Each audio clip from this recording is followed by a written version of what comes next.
So hello students, welcome back to our class. So in today's class, what we are going to see is we are going to see the question and answer of the poem Vidakali Kangaru and the book back grammar exercise.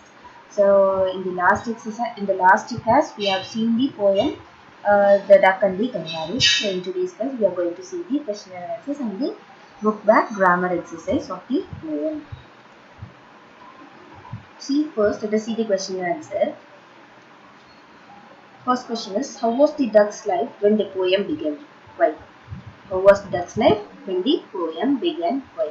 So, at the beginning of the poem, we see that the duck led a very boring life as it could not hop like the kangaroo and see the world. So, at the first answer, what does the duck say? The duck says it is leading a very boring life in the nasty pond, right?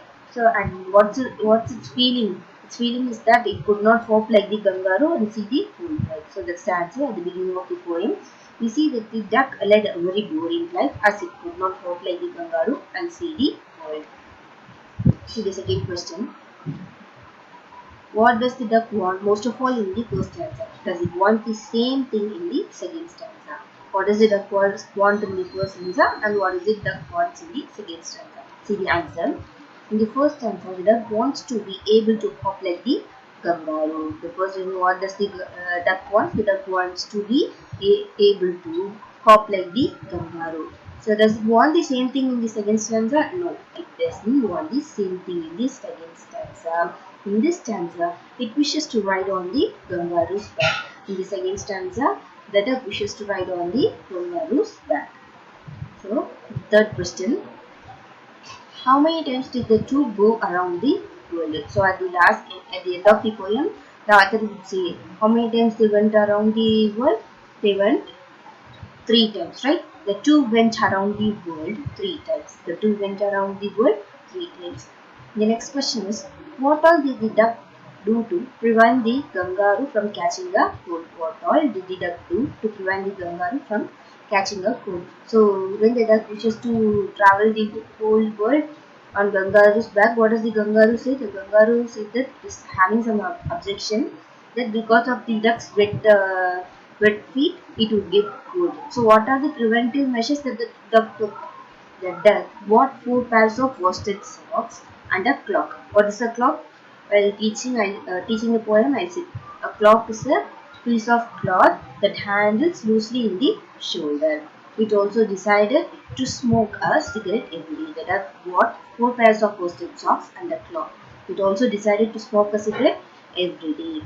Fifth question. When did the two start their journey? The two started on their journey in the night. The two started on their journey in the night. Night means when the moonlight is pale. Okay. Now, the big question. Where does the duck sit? Why? How else could the duck have travelled the world with the kangaroo? Where does the duck sit? Why? This is only the question regarding the poem that has been given in your book. See the next part of the question. How else could the duck have travelled the world with the kangaroo? Actually, this is your for this question you have to give your own answer. See, here I have suggested some answer. Let's see the answer for the first part of the question. Where does the duck sit? Why? The duck sits at the end of the kangaroo's tail because the kangaroo asks it to do so in order to keep balance. Where does the duck sit? The duck sits on the kangaroo's tail. Why? Because the kangaroo asks it to do so in order to keep balance. So, next question. How else could the duck have travelled the world with the kangaroo? The duck could have travelled in the kangaroo's pouch. We all know that kangaroo, that animal is having a pouch in the stomach, right? So, the duck could have travelled in the kangaroo's pouch. It could have travelled in the kangaroo's pouch. Who is the author of the poem? You know, the author of the poem is Edward Lear. The author of the poem is Edward Lear. So you have to copy down this question and answers in your note and you have to study this. See, next we are going to see the book back grammar exercises. You have to study this also. So you copy this in your book, okay, by seeing this video. See the first one, underline the archaic word in these sentences. So what is the archaic word? Archaic words are the words that are not in use now, okay. So you have to underline the archaic word in each sentence. We have received intelligence that the fudge is spoiled. We have received intelligence that the fudge is spoiled. What is the archaic word here? Intelligence. Intelligence means news. Instead of intelligence, we have started using the word news. Okay. It seems not meet nor wholesome to my place. It seems not meet nor wholesome to my place. Here, archaic word is meet. Okay, meet. So here the meaning of the meet is fitting. It seems not fitting to my place. That's the meaning. Okay.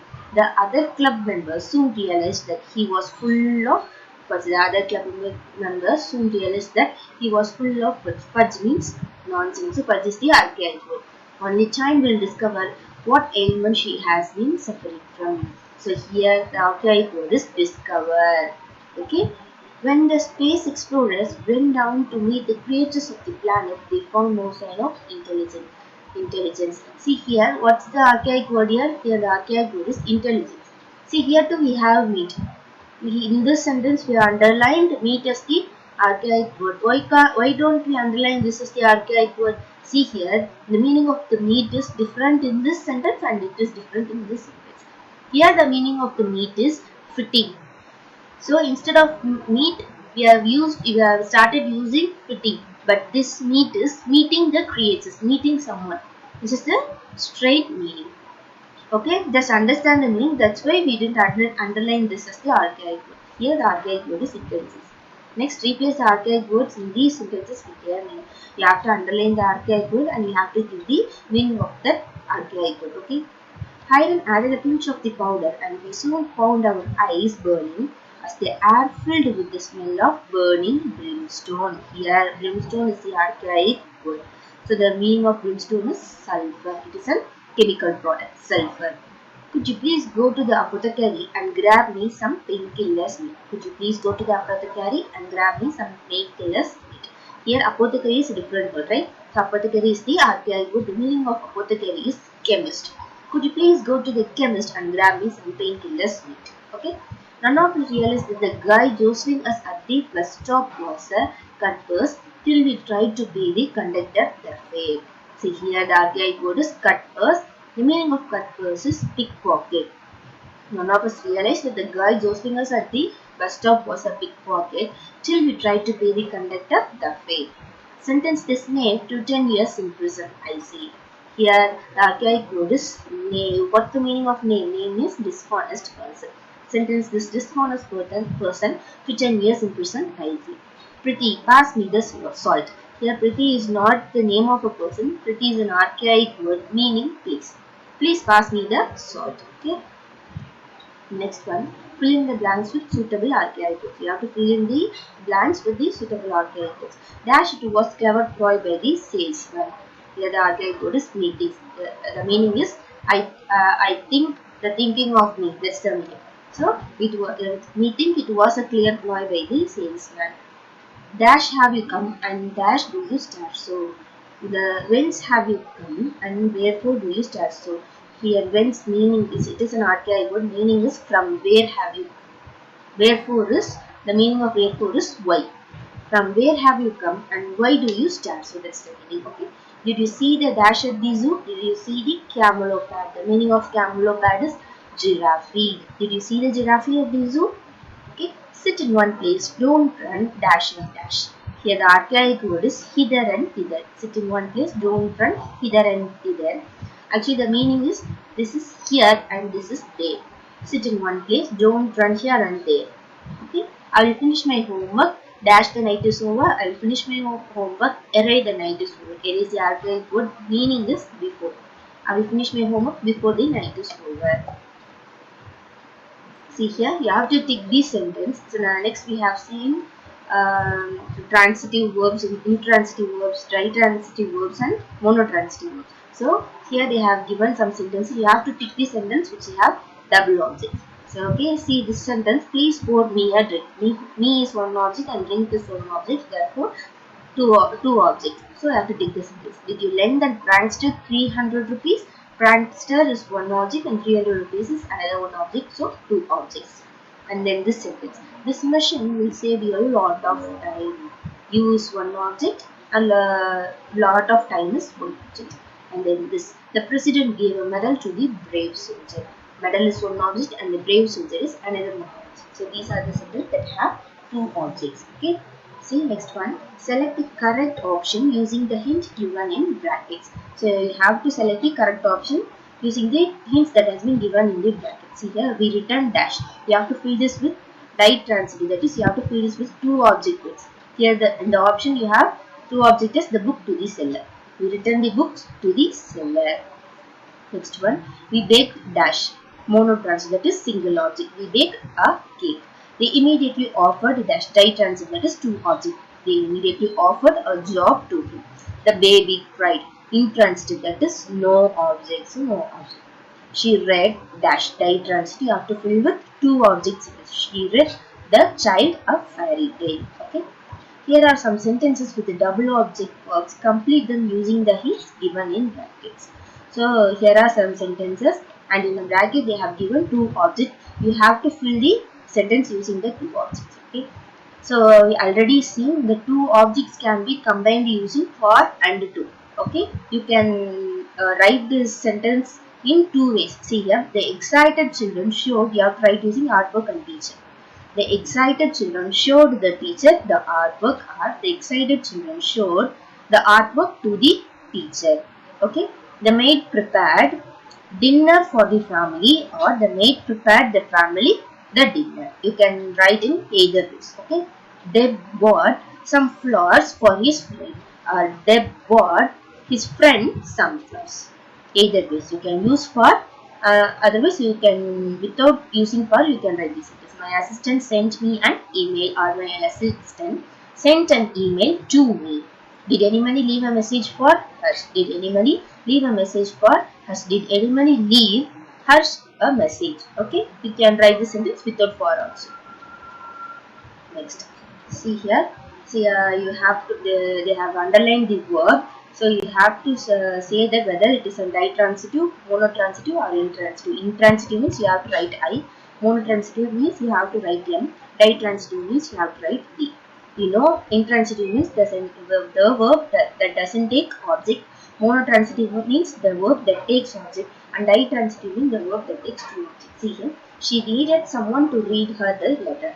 Here, there is two verbs, someone and letter. So D, ditransitive. You should drink some water. So, you should drink more water. Here, more water is one object, so monotransitive. Have you seen this cat? One object, so monotransitive. Yeah. Rajiv talks very loudly. There is no object, therefore intransitive, that is I. Miss Mary taught us singing. As is one object and singing is another one object, therefore two objects, therefore ditransitive D. See here they have given some words in jumbled words. You have to rewrite in the sentence. The first one is, he bought her some flowers. He bought her some flowers. Next one, can you give me a glass of milk? Can you give me a glass of milk? See the third one, the workers asked the owner to write them an apology letter. The workers asked the owner to write them an apology letter. Next one, the athlete gave her competitor a nasty look. The athlete gave her competitor a nasty look. Can you please book me a taxi? Can you please book me a taxi? You have to read it and form the sentence. So you see here, you have to fill this blanks with two objects. Okay, you have to see. I have suggested some answer. You can also fill it by your answer. Okay, but it should be a sentence of two object, double object. Okay, please tell Rama the results are. They sold us the old bird. She poured milk for Adam. Will you buy him a watch? The maid cooked an Italian dish for us. So these are the answers. Something I have suggested. You can also write your own answer, but the answer should be correct. So here the sentence should be fulfilled and the verb should take double objects. Okay. So with this we are completing this video. From this video you copy down the exercises and the question answers in your note and the exercise in your book and learn this. Okay. So let's meet in the next class. Thank you, students.